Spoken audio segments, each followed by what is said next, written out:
Tech student हो और government job चाहिए तो आज का वीडियो तुम्हारे लिए गेम चेंजर हो सकता है। बहुत कम लोग जानते हैं कि आईटी स्टूडेंट्स के लिए एक ऐसी गवर्नमेंट जॉब अपॉर्चुनिटी है जिसमें टेक्निकल रिलेटेड टास्क बहुत कम रहता है और सैलरी भी बहुत अच्छी मिल रही होती है। So hi everyone, welcome to elevate and thrive. My name is Shriya Raghuvanshi और इस वीडियो में मैं आपको बताऊंगी आईबीपीएस एसओ आईटी ऑफिसर की पूरी डिटेल्स के बारे में, कैसे एग्जाम कंडक्ट होती है, कितने फेजेस होते हैं, सारी डिटेल्स आपको इस वीडियो में मिलेगी। So stay tuned till the end. So before going into the details, पहले ये जान लेते हैं कि आईबीपीएस एसओ आईटी ऑफिसर कौन है और क्या काम रहता है उनका, किस सेक्टर में वो काम कर रहे होते हैं। सो आईबीपीएस एसओ आईटी ऑफिसर की जो पोजीशन है वो एक स्पेशलिस्ट ऑफिसर की पोस्ट है जो कि आईबीपीएस हायर करता है, आईबीपीएस जो है रिक्रूट करता है। यहाँ पे आप ना डिफरेंट पब्लिक सेक्टर बैंक्स के साथ काम कर रहे होंगे। लाइक जो बैंक्स रहती है उनके भी पर्टिकुलर एप्स रहते हैं। सो उस डोमेन में आईटी सेक्टर वाले स्टूडेंट्स की रिक्वायरमेंट रहती है, तो इस पर्टिकुलर डोमेन के अंदर आप वर्क कर रहे होंगे। ये एक ऑफिसर लेवल की पोस्ट है और यहाँ पे गवर्नमेंट जॉब है, आपको प्रॉपर गवर्नमेंट के थ्रू सारी फैसिलिटीज मिल रही होगी इसमें, और आईटी बैकग्राउंड इसमें प्रेफर्ड है। Let's move on to the next slide. So departments where they work. Okay, so एक आईटी ऑफिसर जो रहता है वो IT department, cyber security cell, MIS and reporting team, digital banking, data centre and core banking support, इन सब domain में से किसी एक डोमेन में आप काम कर रहे होंगे। सो इम्पॉर्टेंट डेट्स जो आपको पता होना चाहिए, इसका जो नोटिफिकेशन है वो रिलीज हो चुका है। एप्लीकेशन अभी स्टार्ट नहीं हुए हैं, बट आपको अभी सब इसकी प्रिपरेशन करनी पड़ेगी क्योंकि इतनी इजी एग्जाम नहीं होती है ये। इसका पूरा सिलेबस में भी आपके साथ शेयर करूंगी। ओके, सो जो इसकी प्रीलिमिनरी एग्जाम रहती है वो 29 अगस्त को हो रही होगी एंड जो मेंस एग्जाम है वो 1 नवंबर को हो रही होगी। मैं बताऊंगी ये एग्जाम्स क्या है, कितने फेजेस होते हैं।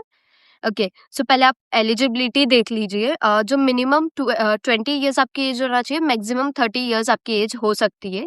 4 ईयर इंजीनियरिंग कर रखी हो आपने या फिर टेक्निकल डिग्री हो इन कंप्यूटर साइंस, कंप्यूटर एप्लीकेशन, मतलब बीसीए स्टूडेंट्स भी इसमें एलिजिबल है। एंड आप देख सकते हैं कौन कौन सी ब्रांचेस एलिजिबल है। या तो आपने पीजी कर रखी हो, दैट इज पोस्ट ग्रेजुएशन कर रखी हो इलेक्ट्रॉनिक्स एंड टेलीकम्युनिकेशन, इनमें से किसी में, या फिर कंप्यूटर साइंस में भी आपने कर रखी है, या computer application, that is MCA वाले स्टूडेंट्स भी एलिजिबल है। सो बीटेक स्टूडेंट्स भी एलिजिबल है, बीसीए स्टूडेंट, एमसीए स्टूडेंट्स भी इसमें एलिजिबल है, राइट। अब यहाँ पे आपको एक क्वेश्चन होगा कि कौन सी बैच इसमें अप्लाई कर सकती है। सो 2025 पास आउट के बाद वाली सारी अप्लाई कर सकती है, 2025 पास आउट भी इसमें अप्लाई कर सकते हैं। एंड 2026 अगर आपका रिजल्ट जो है वो जुलाई तक आ जाता है, then you can also apply for this opportunity, right. Okay, so यहाँ पे जो सिलेक्शन प्रोसेस है इसमें 3 स्टेजेस होती है: preliminary exam, mains and interview. जो प्रीलिमिनरी एग्जाम रहती है ये स्क्रीनिंग टेस्ट रहता है एलिजिबिलिटी के लिए, राइट। तो यहाँ पे आपको कट ऑफ्स क्लियर करने रहते हैं, एप्टीट्यूड पूछा जाता है, मैं आपको सिलेबस भी बताऊंगी। और जो मेंस एग्जाम रहती है उसमें आपकी प्रोफेशनल नॉलेज को टेस्ट किया जाता है। यहाँ पे आपके सीएससी, इंजीनियरिंग या टेक्निकल बैकग्राउंड के कोर सब्जेक्ट्स पूछे जाते हैं आपसे। देन इंटरव्यू जो रहता है, फाइनल इंटरव्यू, उसमें भी आपका टेक्निकल ही रहेगा।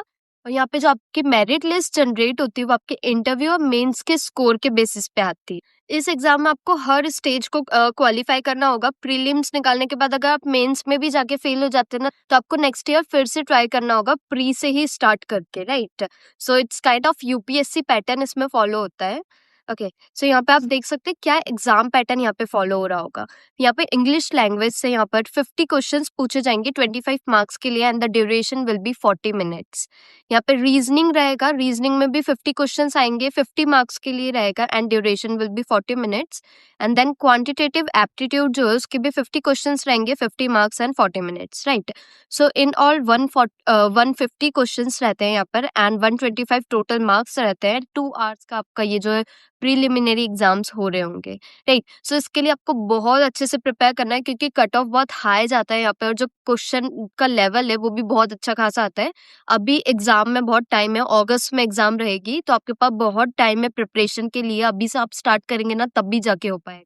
Then comes mains. So mains में आपका जो है वो प्रोफेशनल नॉलेज टेस्ट किया जाता है, मतलब आपके कोर सब्जेक्ट्स पर फोकस किया जाएगा। यहाँ पर 60 क्वेश्चंस रहेंगे 60 मार्क्स के लिए। देन ड्यूरेशन जो है इसकी 45 मिनट्स रहेंगी।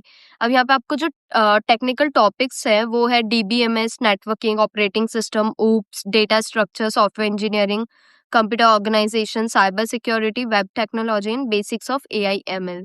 सो ये सारे टेक्निकल सब्जेक्ट्स है जो आपको अच्छे से पढ़ के जाना है, तभी आप मेंस निकाल पाएंगे। इनको भी बहुत अच्छे से आपको पढ़ना रहेगा, राइट। सो ये मेंस का पैटर्न है। अब जो आपका फाइनल इंटरव्यू रहेगा वो आपका टेक्निकल के बेसिस पर ही हो रहा होगा। उसमें आपसे बेसिक क्वेश्चंस से स्टार्ट होगा, देन वो आपसे टेक्निकल नॉलेज आपकी टेस्ट करेंगे कि आपने एक्चुअली सारे टेक्निकल में आपका कमांड कैसा है, राइट। तो ये एग्जाम इतना इजी नहीं है, इसके लिए अभी से आपको प्रिपेयर करना है। आपको प्रिपरेशन करनी है, आप किसी का पेड कोर्सेज भी ले सकते हैं, अदरवाइज आप यूट्यूब से भी प्रिपेयर कर सकते हैं। बहुत सारे यूट्यूबर्स जो हैं वो इसके कोर्सेज प्रोवाइड करते हैं फ्री में, that you can access. One YouTube channel that I recommend is Adda 24/7। इसमें आपको बहुत अच्छे से सारी चीजें कवर करवाएंगे वो। जो आपके तीनों ही प्रीलिम्स के एग्जाम से तीनों के लिए अलग अलग टीचर्स वहाँ पे रहते हैं, वो लोग आपको अच्छे से गाइड कर रहे होंगे कैसे आपको पढ़ना है। वहाँ पे आप उनके कोर्सेज भी देख सकते हैं, अदरवाइज यूट्यूब से भी आप कर सकते हैं। सो ये सारी इन्फॉर्मेशन थी इस पर्टिकुलर एग्जाम से रिलेटेड। अगर वीडियो अच्छा लगा है तो लाइक कर देना, और इसके एप्लीकेशन जैसे ही स्टार्ट होते हैं I will give you an update. So that's all about this video. See you in the next video.